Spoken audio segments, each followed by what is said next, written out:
309명, 1만 9천 톤의 거대한 배. 하지만 그들은 흔적도 없이 사라졌습니다. 조난 신호도 없었고 잔해도 없었습니다.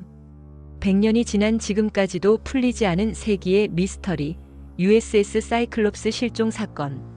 오늘은 미 해군 역사상 가장 기묘하고 슬픈 사건 중 하나로 기록된 USS 사이클롭스의 실종을 면밀히 파헤쳐 보려 합니다. 대체 그 거대한 배와 309명의 승조원들에게 무슨 일이 벌어졌던 걸까요? 지금부터 그 미스터리의 심연으로 함께 들어가 보겠습니다. 이 이야기는 단순한 선박 실종을 넘어 미 해군 역사에 지워지지 않는 상처를 남긴 채 영원히 풀리지 않는 수수께끼로 남아 있습니다. 과연 인류의 과학 기술과 탐사 능력으로도 밝혀내지 못한 그날의 진실은 무엇이었을까요? 사건은 1918년 3월 제1차 세계대전이 한창이던 시점에 발생했습니다. 당시 세계는 독일을 비롯한 동맹국과 연합국 간의 치열한 전쟁으로 혼돈에 빠져 있었고 해상 수송로는 전쟁의 승패를 좌우하는 핵심 동맥이었습니다. 이러한 시대적 배경 속에서 미국 해군 소속의 석탄 운반선 USS 사이클롭스 AC-4는 중요한 임무를 띠고 있었습니다. 사이클롭스는 브라질의 리우데자네이루를 떠나 미국 볼티모어로 향하고 있었는데 그 임무는 연합군의 군사 보급품과 함께 중요한 전략 자원인 망간광을 수송하는 것이었습니다.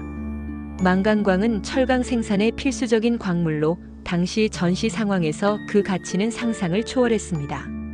이 거대한 선박에는 총 309명의 인원이 탑승하고 있었는데 여기에는 선장과 승무원은 물론 당시 전쟁 상황에 따라 여러 군 관계자와 민간인도 포함되어 있었습니다. 이들은 각자의 이유로 이 배에 올랐으며 누구도 자신들의 여정이 영원한 미스터리로 남을 것이라고는 상상하지 못했을 것입니다.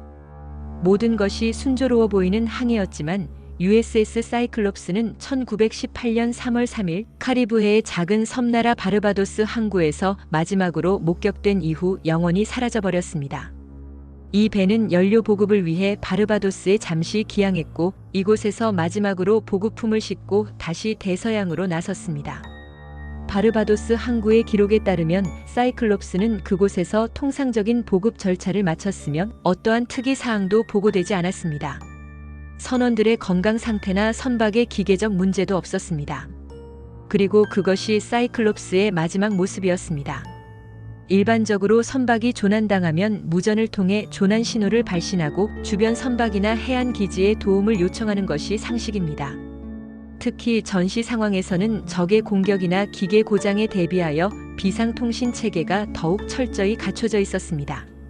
하지만 사이클롭스는 그 어떤 디스트레스 콜, 즉 조난 신호도 발신하지 않았습니다. 망망대해에서 소리 소문 없이 흔적도 없이 사라져버린 것입니다. 며칠 후 예정된 기항지인 볼티모어에 사이클롭스가 도착하지 않자 해군은 즉시 대규모 수색 작전을 개시했습니다. 광활한 대서양을 가로지르며 수많은 함정과 항공기가 동원되어 실종 지역을 샅샅이 뒤졌습니다. 당시 미국 해군은 막강한 해상력을 바탕으로 광범위한 수색을 펼쳤습니다. 그러나 결과는 참담했습니다. 그 어떤 잔해도 구명 보트도 심지어 부유물 하나조차 발견되지 않았습니다. 1만 9천 톤의 거대한 배가 마치 유령처럼 사라진 것입니다. 마치 바다가 배를 통째로 삼켜버린 듯 했습니다. 수색팀은 작은 부유물이라도 발견되기를 간절히 바랐지만 몇 주, 몇 달이 지나도 아무것도 찾을 수 없었습니다. 단순한 침몰이라고 하기에는 너무나도 의문스러운 점들이 많았습니다. USS 사이클롭스는 길이 165m에 달하는 거대한 선박으로 당시에는 최신 기술이 적용된 대형 보급선이었습니다. 그 규모만큼이나 안정성과 내구성을 자랑하는 배였습니다. 실종 당시 해역의 날씨는 매우 양호했습니다. 거친 폭풍이나 해일 같은 악천후는 전혀 없었습니다. 오히려 기상 기록에 따르면 실종 당시 대서양의 날씨는 유리처럼 잔잔했다고 묘사될 정도였습니다. 따라서 자연재해로 인한 침몰 가능성은 매우 낮게 점쳐졌습니다. 가장 먼저 제기된 가설은 독일 잠수함의 공격이었습니다. 제1차 세계대전 중이었고 독일 U- 보트들이 대서양에서 연합군 보급선을 사냥하고 있었기 때문입니다. 독일 잠수함들은 연합군의 보급로를 교란하고 군사력을 약화시키는 데 주력하고 있었습니다. 따라서 사이클롭스가 중요 군수 물자를 운반 중이었기 때문에 독일 잠수함의 표적이 되었을 것이라는 추측은 자연스러웠습니다. 그러나 전쟁이 끝난 후 독일 해군의 모든 기록을 확인했음에도 불구하고 사이클롭스를 공격했다는 어떤 증거도 발견되지 않았습니다. 오히려 독일 측 기록에는 이 시기에 사이클롭스 실종 해역 인근에서 활동한 U- 보트가 없었으며 만약 공격이 있었다면 독일이 이를 선전했을 것이라는 점도 고려해야 합니다. 내부 폭발설도 제기되었습니다. 선내에서 알 수 없는 원인으로 대규모 폭발이 일어나 배가 순식간에 침몰했을 가능성입니다. 보일러 폭발, 탄약고 폭발 등 여러 시나리오가 논의되었지만 이 경우에도 폭발의 흔적이나 잔해가 광범위하게 발견되어야 정상입니다. 격렬한 폭발이라면 선체의 파편이나 탑재물이 넓은 해역에 흩어졌을 것입니다. 하지만 앞서 언급했듯이 단 하나의 잔해도 발견되지 않았습니다. 심지어 가장 미스터리한 부분은 무전 기록입니다. 배가 위험에 처했다면 최소한 무전을 시도했을 텐데 사이클롭스에서 발신된 이상 징후나 조난 무전 기록은 전혀 없었습니다. 당시 무선 통신 기술은 지금처럼 발달하지 않았지만 비상 상황에서는 기본적인 신호라도 보냈어야 했습니다. 통신 시스템에 문제가 생겼을 가능성도 배제할 수 없지만 이는 전체 실종 사건의 퍼즐 조각 중 하나일 뿐 전체 미스터리를 설명하기에는 역부족입니다. 이처럼 풀리지 않는 의문들 속에서 여러 가설이 제기되었습니다. 각 가설들은 나름의 논리를 가지고 있었지만 결정적인 증거를 제시하지 못하며 모두 미스터리로 남아 있습니다. 첫 번째는 역시 독일 잠수함 공격설이었습니다. 당시 독일 U- 보트들은 미국 본토와 유럽을 잇는 보급로를 끊기 위해 맹렬히 활동하고 있었습니다. 사이클롭스가 중요 군수 물자를 운반 중이었기 때문에 독일 잠수함의 표적이 되었을 것이라는 추측은 자연스러웠습니다. 이는 당시 시대 상황을 고려하면 가장 합리적인 추론 중 하나였습니다. 그러나 전쟁 후 독일 기록에는 사이클롭스 격침에 대한 어떠한 언급도 없었고 미 해군 정보국 또한 독일 잠수함의 활동 영역과 사이클롭스의 항로를 비교 분석한 결과 직접적인 교전의 가능성은 매우 낮다고 결론 내렸습니다. 만약 독일 잠수함이 사이클롭스를 침몰시켰다면 이는 분명히 독일의 큰 전과로 기록되어야 했지만 그런 기록은 어디에도 없었습니다. 두 번째는 구조적 결함설입니다. USS 사이클롭스는 석탄 운반선으로 건조되었지만 실종 당시에는 무거운 망간광을 적재하고 있었습니다. 망간광은 매우 무겁고 비중이 높아 선박의 무게 중심에 큰 영향을 미칠 수 있습니다. 전문가들은 사이클롭스가 애초에 설계될 때부터 망간광과 같은 고밀도 화물을 운송하는 데 적합하지 않았을 수 있다고 지적합니다.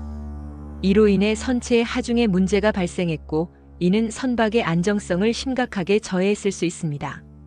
일부 해양공학 전문가들은 사이클롭스의 선체 구조가 이러한 과도한 하중을 견디기 어려웠을 것이라는 의견을 제시했습니다. 갑작스러운 선체 균열이나 구조적 파손으로 인해 배가 순식간에 침몰했을 가능성이 있다는 것입니다. 실제로 사이클롭스와 유사한 형태의 자매선 중 일부는 후에 구조적 결함이 발견되어 침몰하기도 했습니다. 이는 이 가설에 힘을 실어주는 부분입니다. 그러나 이 경우에도 부유물 하나 없이 사라졌다는 점은 여전히 미스터리입니다. 만약 선체가 파손되어 침몰했다면 최소한 일부 잔해나 부유물이라도 바다에 떠올랐어야 합니다. 물에 뜨는 나무 파편이나 구명 장비 혹은 선원들의 유류품이라도 발견되지 않았다는 사실은 이 가설만으로는 설명하기 어렵습니다. 세 번째 가설은 많은 사람들의 상상력을 자극하는 버뮤다 삼각지대 가설입니다.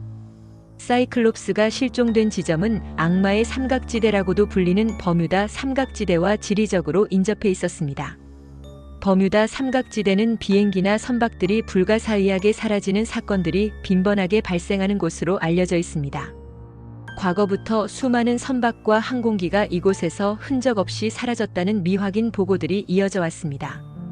일부 주장에서는 이 지역의 강력한 자기장 이상 현상이 나침반과 통신 장비의 오작동을 일으켜 선박의 방향을 잃게 하거나 해저에서 발생하는 메탄가스 분출로 인해 바닷물의 밀도가 급격히 낮아져 선박이 순식간에 가라앉았을 가능성을 제기하기도 합니다.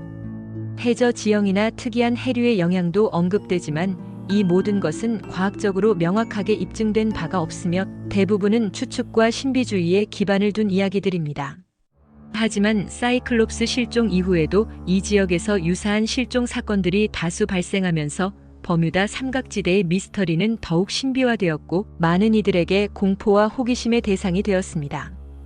USS 사이클롭스 실종 사건은 미 해군 역사상 단일 사건으로 가장 많은 인명 피해를 낸 비극으로 기록되어 있습니다. 309명의 승조원과 함께 그 거대한 선박은 말 그대로 증발하듯이 사라져버렸습니다.